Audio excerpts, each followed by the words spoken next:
By this we know love, that he laid down his life for us, and we ought to lay down our lives for the brothers. But if anyone has the world's goods and sees his brother in need, yet closes his heart against him, how does God's love abide in him?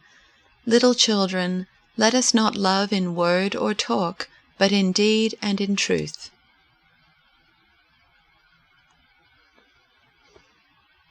We know love by this, that he laid down his life for us, and we ought to lay down our lives for one another. How does God's love abide in anyone who has the world's goods and sees a brother or sister in need and yet refuses help? Little children, let us love, not in word or speech, but in truth and action.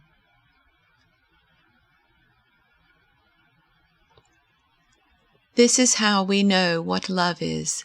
Jesus Christ laid down his life for us, and we ought to lay down our lives for our brothers and sisters. If anyone has material possessions and sees a brother or sister in need, but has no pity on them, how can the love of God be in that person? Dear children, let us not love with words or speech, but with actions and in truth.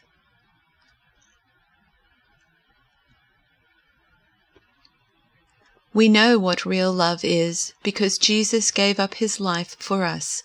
So we also ought to give up our lives for our brothers and sisters. If someone has enough money to live well and sees a brother or sister in need, but shows no compassion, how can God's love be in that person? Dear children, let's not merely say that we love each other.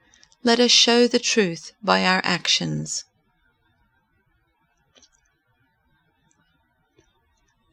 This is how we've come to understand and experience love.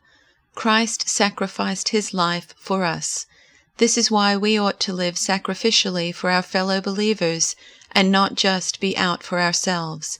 If you see some brother or sister in need and have the means to do something about it, but turn a cold shoulder and do nothing, what happens to God's love? It disappears, and you made it disappear. My dear children, let's not just talk about love, let's practice real love.